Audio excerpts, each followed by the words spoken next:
pelo meio do sermão. 1 Coríntios 2, versículo 9. Oremos.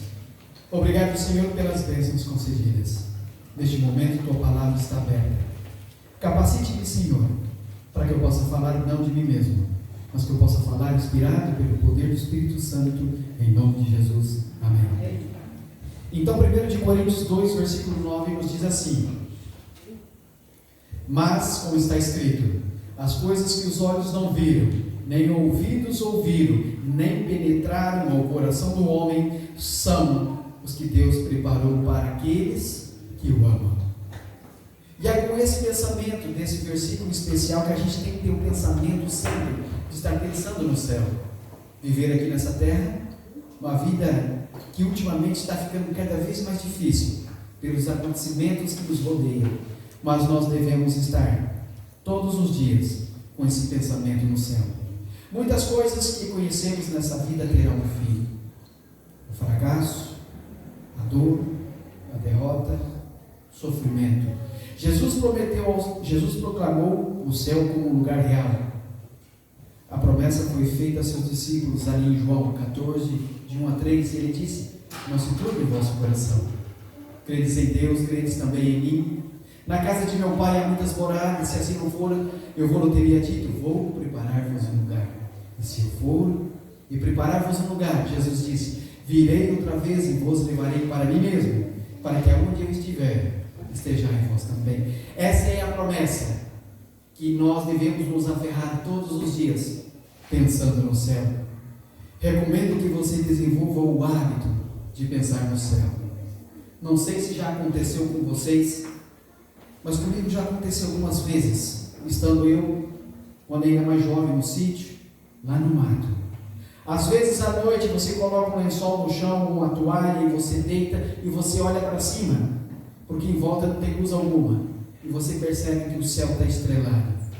E aparenta ter tantas estrelas que não tem espaço entre uma e outra estrela. E hoje ali eu mencionei, no começo da lição da escola sabatina, que o Sol, ele é 1 bilhão e 300 milhões de vezes maior que a Terra. A maior estrela hoje, já descoberta pelo homem, ganhou o nome de estrela Scuti, da constelação Scutum.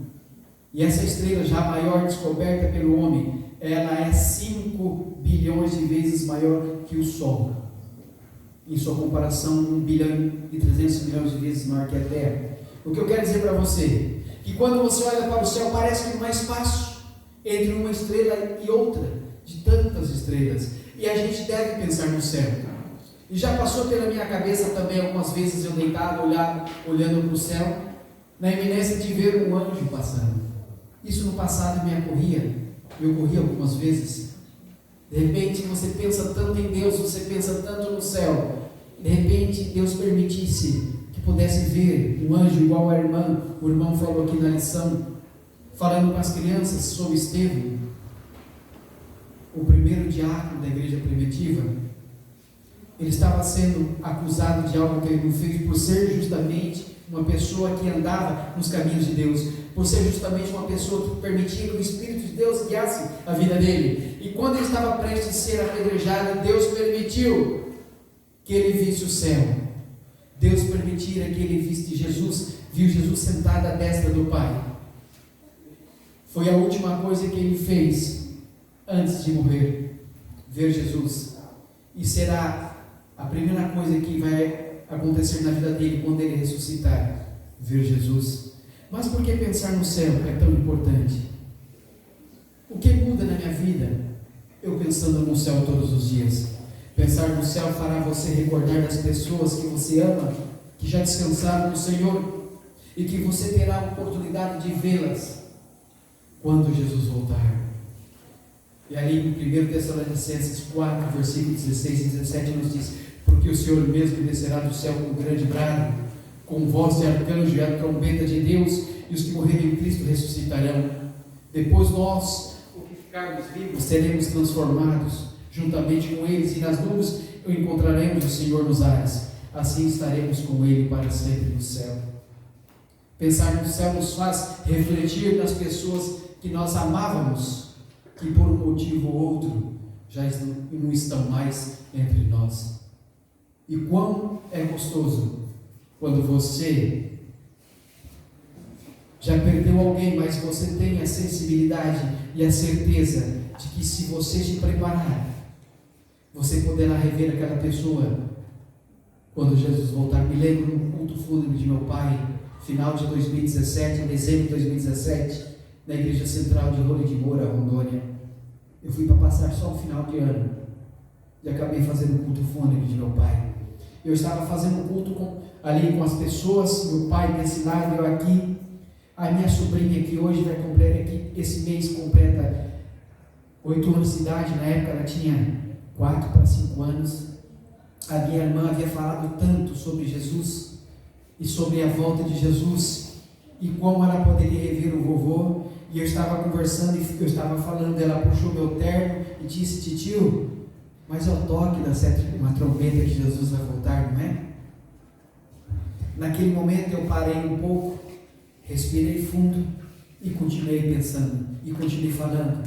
O que ela falou me motivou naquele momento. Pensar no céu fará você recordar das pessoas que você ama. E é isso que nós temos em mente, é a nossa esperança, é a volta de Jesus. Pensar no céu te afastará da vida carnal. Nós nascemos carnais, mas a partir do momento que nós aceitamos a Jesus, transformando-nos, nos tornando novas criaturas, nós passamos a ser pessoas espirituais. Nós todos somos criaturas de Deus, mas só ganhamos o título de ser chamado Filho de Deus quando nós o aceitamos. Colossenses 3, versículo 2 e 5 nos diz: pensai nas coisas que são de cima, não as coisas que são da terra, porque morrestes e a vossa vida está escondida com Cristo em Deus. Quando Cristo, que é a nossa vida, se manifestar, então também vós vos manifestareis com Ele em glória. Exterminai, pois, a vossa inclinação carnal e prostituição, a impureza, a paixão, a vida da concupiscência, a avareza, que é a idolatria. Pensar no céu nos faz afastar dessa vida carnal. E nesse momento, na sua mente, no seu coração, você começa a refletir e você começa a pensar: o que é que está te fazendo afastar de Deus? O que esse mundo está te dando, te oferecendo de bom, das quais faz com que você se afaste de Deus, que você precisa colocar Jesus em primeiro lugar na sua vida? Você precisa ter isso em mente, de que quando Jesus voltar, você reverá, você vai ver pessoas das quais já não está mais entre você, seja um parente, um esposo, uma esposa, um amigo, ou quem sabe até mesmo alguém que você não tinha empatia por ela, você não tinha afinidade por ela. E Ellen White nos diz que lá no céu, se nós lá estivermos, teremos surpresas. Quantas pessoas que aos nossos olhos já morreram, que a gente acredita que ela não estará lá e poderá estar. Elvis Presley, um homem que nasceu numa igreja evangélica, nasceu com princípios e valores, porque a mãe ensinou a criança no caminho que ela deveria seguir. Você, quando vai em uma loja de informática e você compra um computador novo, você traz aquele computador para sua casa, você coloca diante de você, você liga aquele computador, ele não tem nada inserido ali. Só alguns programas que vêm de fábrica que se faz necessário ter. E aos poucos você começa a inserir coisas nesse computador. Tudo que você quer, você insere naquele computador. Assim como os pais têm filhos, na cabecinha dele, na mente dele não vem nada, mas ele já vem com um HD ali dentro, que é o cérebro. E aos poucos, então, os pais começam a inserir informação na cabeça daquela criança. E Ellen White diz que até os 3 anos de idade, tudo o que você fala para ela, muitas das vezes ela pergunta: o que é isso, pai? O que é isso, mãe? O que é isso, tio? Porque você fala algo que ela nunca ouviu. Falou, já vai ficar inserida na cabeça dela, que é o HD do computador. E Ellen White vai mais além e diz que quando uma criança nasce num lar com princípios bíblicos e valores, até os 7 anos de idade, tudo que o pai e a mãe ensinar a ela, tudo ficará por toda a vida daquela criança. Depois dos 7, 8 anos, ela pode até, ainda jovem, sair, muito jovenzinho, sair da igreja, mas nunca vai esquecer o que o pai e a mãe ensinou a ela até os 7 anos de idade. E é isso que os pais, e é isso que nós, como seres humanos, devemos fazer. Deixar de lado tudo aquilo que nos afasta de Deus. Pensar no céu ajudará você a perseverar e honrar os seus compromissos.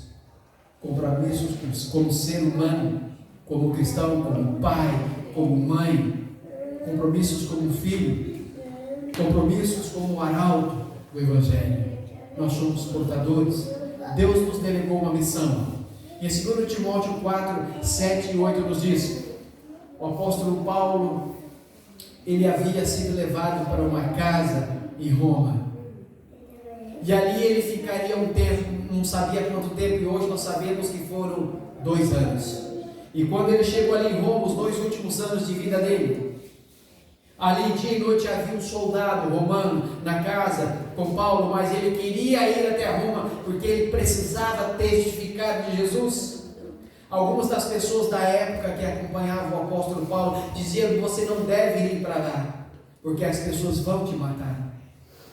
Mas algo dizia na mente dele que ele precisava ir, porque ele precisava testificar de Jesus. E quando nós estudamos a trajetória dos apóstolos de Jesus, de 12, 11 foram assassinados. E agora nós temos Paulo ali, numa casa em Roma, e os 2 últimos anos dele, dando os ajustes finais, conversando com pessoas que vinham até a casa dele, passando a eles palavras de conforto. E ele escreveu em 2 Timóteo 4, 7 e 8: combati o bom combate, acabei a carreira e guardei a fé.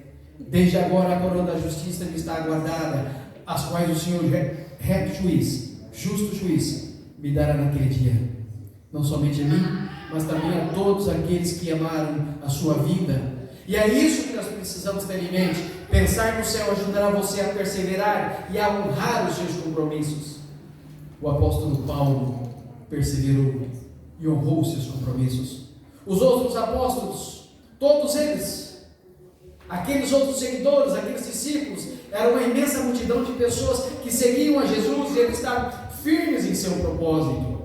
Pensar no céu lembrará você de onde investir tempo, talentos e tesouro. Você tem tempo, você tem 24 horas por dia, você tem talentos. Deus delegou a você dons e talentos. Em alguns momentos das nossas vidas nós precisamos orar a Deus, clamar a Deus para que Deus mostre qual é o nosso talento, se eu ainda não sei, para que eu possa revertê-los para trabalhar na obra de Deus. Em alguns momentos em especial, Ellen White diz que só a oração não é suficiente. Em alguns casos você precisa jejuar, orar e jejuar, para que Deus lhe mostre quais são os dons, quais são os talentos que você tem, para que você possa revertê-los para a causa de Deus. E é isso que nós precisamos. Eu passei uma vida inteira, nasci na igreja. Eu sou uma pessoa que conversa muito com todo mundo, eu tenho facilidade. Se eu fosse um vendedor, eu acredito que seria um bom vendedor. Mas se tinha um problema na minha vida no passado que eu precisava de desenvolver, eu acreditava que nunca conseguiria. É fazer exatamente o que estou fazendo nesse momento. Pegar o microfone e falar com as pessoas. Me lembro que quando cheguei em Costa Rica, irmão, para estudar teologia, meu primeiro problema era o espanhol. O segundo era o microfone.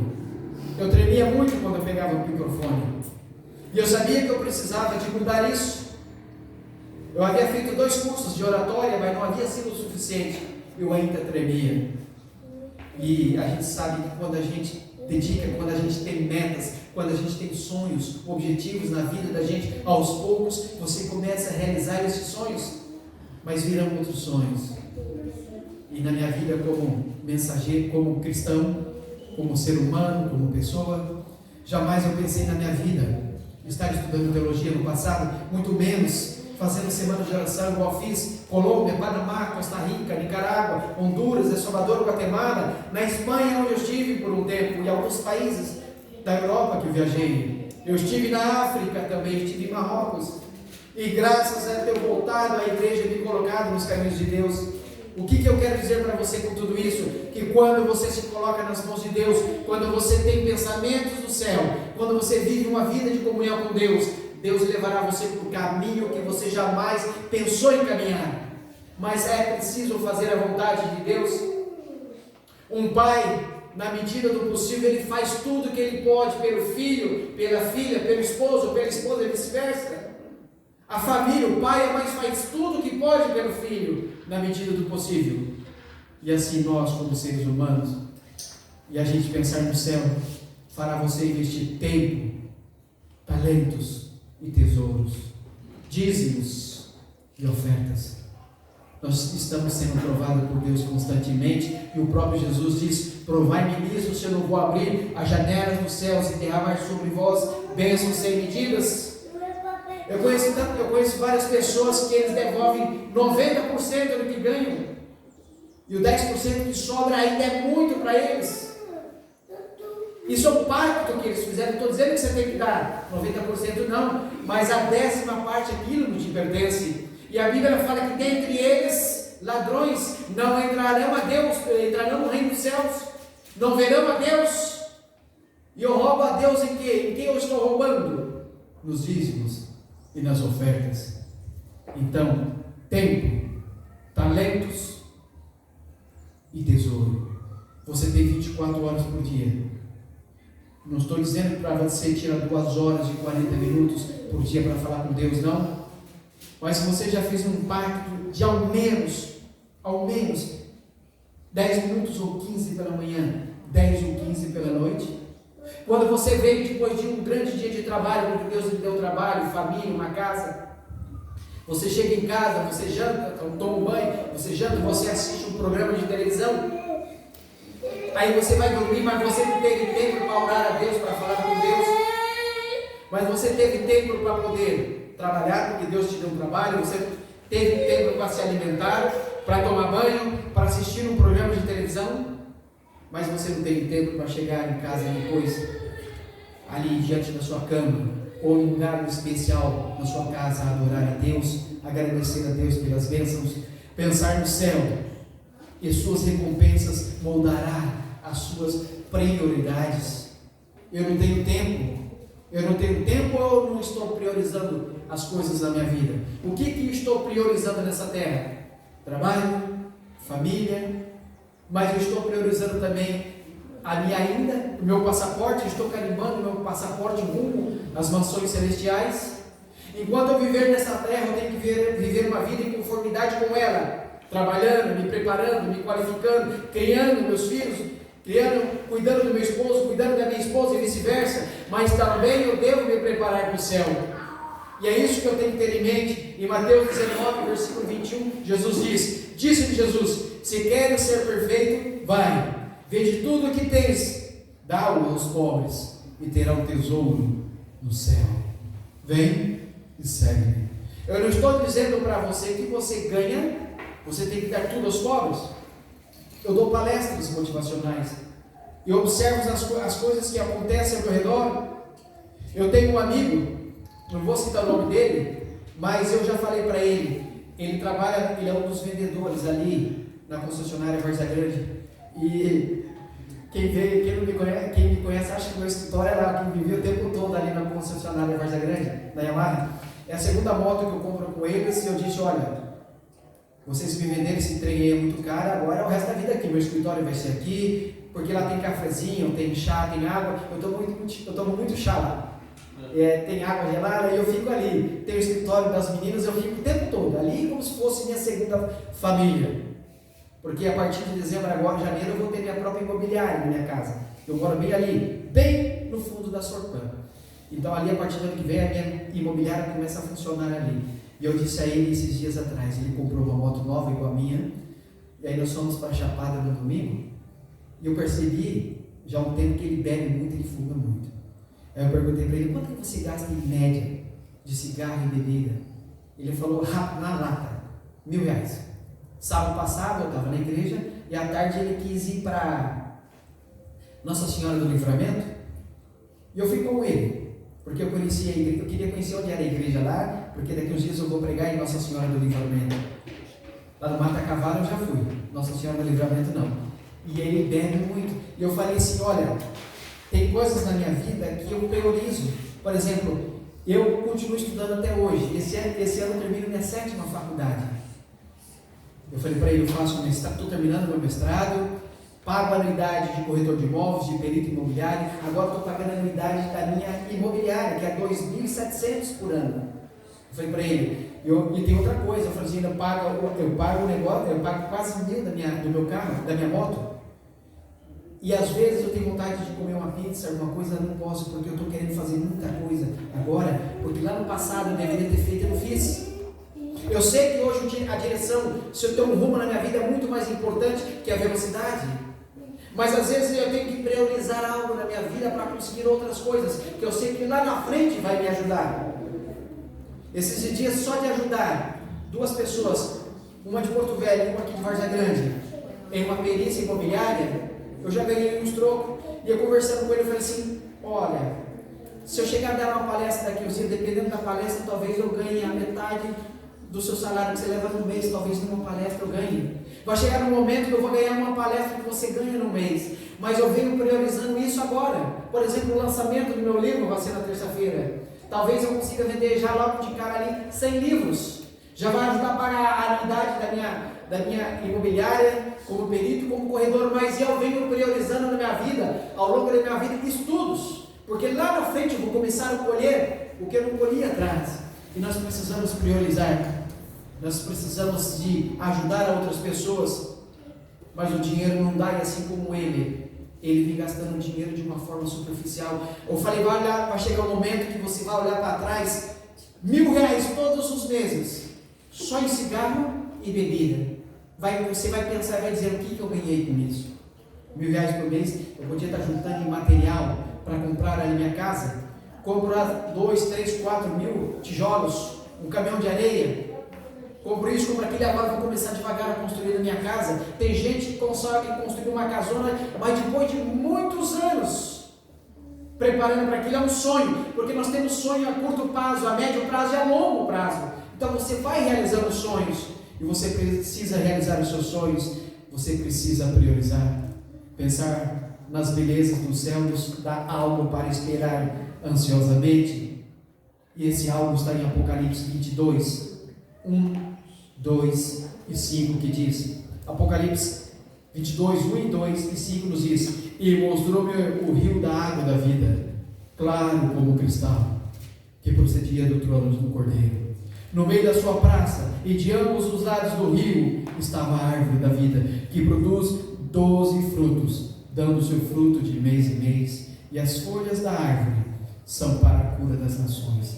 Ali não haverá mais noite, e não necessitarão de luz de lâmpada nem de luz do sol, porque o Senhor Deus o iluminará, e reinarão pelos séculos dos séculos. Amém? Então, pensar nas belezas do céu nos dá algo para esperar ansiosamente. Não sei se alguém aqui já leu aquele livro de Ellen White, Visões do Céu. Eu já li esse livro 2 vezes. A primeira vez que eu li esse livro foi quando eu decidi estudar teologia, quando eu voltei para a igreja, depois de 17 anos fora da igreja.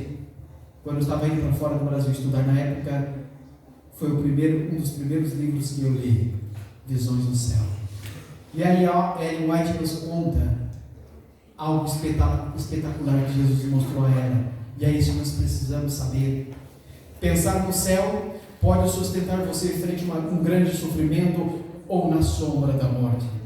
E aí, 2 Timóteo 4, 6, 2 Timóteo 4, versículos 6 e 18 nos diz, quanto a mim, já estou sendo derramado como libação, e o tempo da minha partida está próximo. E o Senhor me livrará de toda a má obra, e me levará salvo para o reino celestial. Ao quem seja glória para toda a eternidade. Amém. E é isso que nos faz pensar no céu. E é isso que fez com que Estevão, o primeiro diácono da igreja primitiva, fizesse com que Deus se sensibilizasse com ele. E pouco antes de ele falecer, pouco antes de ele dar o último suspiro, ele olha ao céu e ele vê Deus sentado à destra de Deus. E voltamos lá no primeiro versículo, em 1 de Coríntios 2, versículo 9, e diz assim: mas como está escrito, as coisas que os olhos não viram, nem ouvidos ouviram, nem penetrou o coração do homem, são as que Deus preparou para aquele que os ama. E a que Deus está preparando para cada um de nós. E o que nós estudamos então, nesse sermão dessa manhã? Pensar no céu, fará você recordar de pessoas que você ama e que na volta de Jesus você poderá revê-los. Pensar no céu afasta você das coisas carnais. E é isso que nós precisamos ter em mente. Pensar no céu ajudará você a perseverar e a honrar os seus compromissos como cristãos, como filhos de Deus, como pessoas que estão neste mundo só de passagem, se preparando para a grande volta de Jesus. Pensar no céu lembrará você de onde investir tempo, talentos e tesouro. Pensar no céu e as suas recompensas moldará as suas prioridades. E nós precisamos moldar as nossas prioridades, mudar as nossas prioridades. Pensar nas belezas do céu nos dá algo para que nós possamos as esperar ansiosamente. E pensar no céu pode nos sustentar você frente a um grande sofrimento e sobre a sombra da morte. É isso que nós precisamos pensar. Aquele que você ama controla os seus pensamentos, consequentemente as suas ações. Espero que você pense no céu diariamente. E eu quero pedir a Deus que me ajude a pensar no céu diariamente. Isso levará você a levantar os seus olhos e levará o foco da sua vida para as mansões celestiais. E para concluir, Ellen White, ainda jovenzinha, 17 anos de idade, uma jovenzinha que era fraca, magrinha, ela escarrava sangue, era tuberculosa. Ela estava num grupo de orações com 5 outras amigas que havia convidado para ir à casa dela, para um lugar especial, e ali elas iriam adorar a Deus. Era um pequeno grupo. E ela descreve no Primeiros Escritos, página 14: enquanto eu estava orando junto ao altar daquela família, ela diz, o altar da família, o Espírito Santo me sobreveio, diz ela, e pareceu-me estar subindo mais e mais e mais alto. Ela estava ali, era uma jovem magrinha, já estava desenganada pelos médicos. Ela tinha apenas 17 anos de idade, escarrava sangue, era tuberculosa. O chamado se manifestou pela ação do Espírito Santo de Deus na vida daquela jovem e se manifesta na nossa vida todos os dias. Ela nunca mais introduziu nenhuma de suas visões dizendo, o Espírito Santo veio sobre mim. Jamais ela disse isso. Foi só nesta primeira visão. Nas demais ela dizia, me foi mostrado. E então ela segue dizendo, isso pode ser melhor compreendido pelo fato da visão que ela teve sobre a nova terra. E a visão, a primeira visão que ela teve, nós podemos dividir em 2 partes, que é a primeira visão. E na primeira parte, da terra à cidade santa, Deus leva ela em visão para a cidade santa. A segunda parte, a visão na cidade santa, a chegada na cidade santa. E a terceira parte desta visão, da cidade santa, a nova terra. Não sei se vocês perceberam aqui, mas ainda muito jovem, 17 anos, num grupo de reunião, num grupo de oração, Deus mostra ela ali naquela primeira visão. Deus mostra a ela, nesta primeira visão, a história da redenção. Deus mostra ela subindo, e Deus mostra a ela, o povo de Deus subindo rumo a Canaã celestial. A segunda parte desta visão, Deus mostra a cidade santa, e Deus mostra a ela algumas pessoas que estariam lá, inclusive pessoas que ela conhecia, que haviam falecido, os irmãos Stock, por exemplo.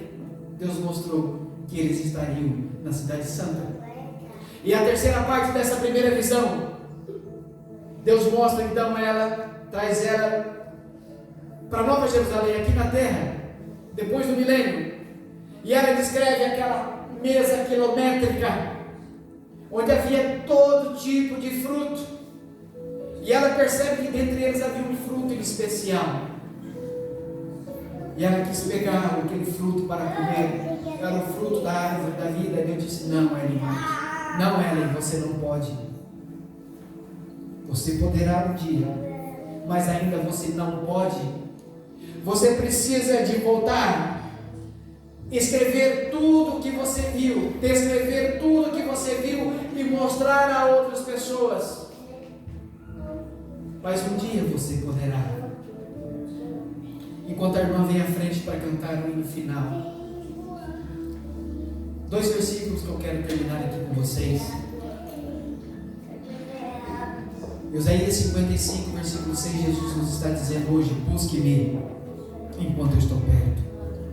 Busque-me enquanto eu posso ser encontrado. No ano de 1996, antes de vir do sul para Rondônia, houve um acidente de avião naquela época. E havia um grupo muito famoso de cantores que estavam se destacando no Brasil, os Mamonas Assassinas. Segundo alguns especialistas, eles estavam voltando do show em um avião, eles estavam dormindo. E nós conhecemos a história de como eles morreram.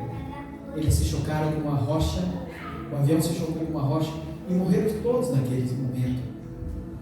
Tiveram eles a oportunidade de se arrepender dos seus caminhos e ganhar as mansões celestiais? Nesse livro que eu vou lançar na terça-feira lá em Cuiabá, no Cresce, eu conto as 7 vezes que Deus me livrou da morte. 2 vezes era quando eu acordei, eu estava em um leito, em uma UTI. E quando eu acordei, eu perguntei aonde eu estava. Eu não sabia onde eu estava. O acidente é fração de segundos. Eu estava fora da igreja, 17 anos fora da igreja. E o complemento de Isaías 55, versículo 6, lá em Tiago 4, versículo 14, que diz que a sua vida, diz que a minha vida, que a nossa vida era como a neblina, era como a fumaça, que nós vemos por um instante e já não vemos mais. E quando eu disse lá atrás de Elvis Presley, que nasceu num lar evangélico, 1976, ele grava o hino Help Me, Socorre-me. Nesse hino ele pede para Deus incluí-lo nos planos divinos, mas a fama, a riqueza, o poder falou mais alto. Mas pouco antes dele morrer, quem é que sabe se ele teve tempo de falar com Deus e pedir a Deus que perdoasse os seus pecados? Por isso o Ellen White nos diz que lá no céu, se nós lá estivermos, teremos surpresas de pessoas que você, quem sabe, jamais imaginou estar lá, e eles lá estarão. E quando você analisar os livros de registros, você vai perceber o porquê que aquelas pessoas que você imaginou que eles não estariam lá no céu, lá eles estarão. E quando você analisar também, você vai observar nome de pessoas que você acreditava piamente que estariam lá no céu, mas eles não estão lá. Os livros de registros se dão para isso. Tantas outras pessoas que nós poderíamos dizer, né? Elvis Presley, Michael Jackson, Whitney Houston, Kate Perry, que nasceu no lar evangélico, o cantor Prince, que nasceu no lar adventista e morreu em 2016. Enfim, é preciso que você reflita, é preciso que você faça uma reflexão da sua vida, é preciso que você cotidianamente pense no céu. Talvez o amanhã para você será muito tarde. A jovem vai cantar o hino final. Que você possa meditar na letra desse hino e pensando no céu.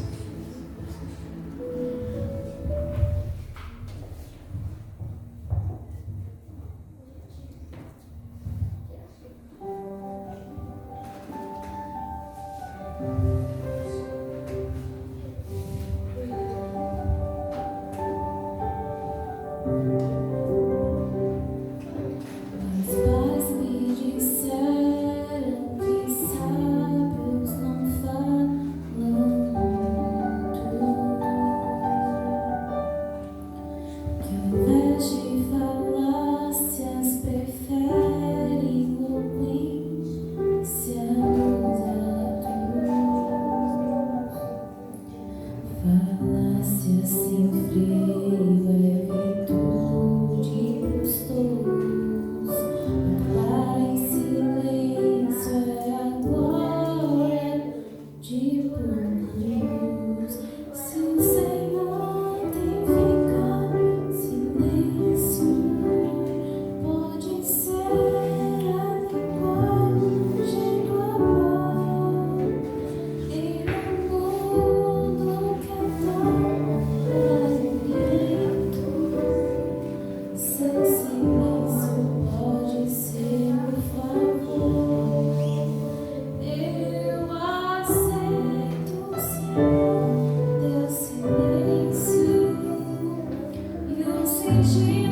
Pensando no céu, 2 de Pedro 3, versículo 13 nos diz: nós, porém, segundo suas promessas, esperamos um novo céu e uma nova terra, onde as quais habita a justiça.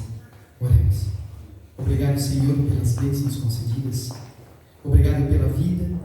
Obrigado pela saúde. Obrigado, Senhor, por permitir que nesta manhã de sábado pudéssemos estar aqui em Teu santo templo e junto louvarmos e agradecer o Teu santo nome. A Bíblia nos diz em Salmo 150, versículo 6: todo ser que respira, louve o Senhor. Muito obrigado por nos conceder este privilégio. Muito obrigado, Pai. Somos um pequeno grupo, mas pequeno grupo esse que inclina diante do Senhor e reconhece que o Senhor é o Criador do céu e da terra. O Senhor é o Criador do universo.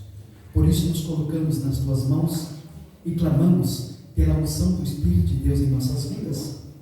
Que nós possamos ter em mente todos os dias, que nós possamos priorizar todos os dias as mansões celestiais, que nós possamos ter todos os dias o pensamento nos céus, que nós possamos nos preparar, que nós precisamos nos qualificar ao longo desses dias, enquanto o Senhor não voltar, para que quando o Senhor voltar, nós possamos olhar para o céu e dizer: esse é o Deus que nos aguardávamos. Pedimos agora, meu Deus bem, que o Senhor esteja conosco, que os Teus santos anjos nos acompanhem ao regressarmos aos nossos lares, em nome de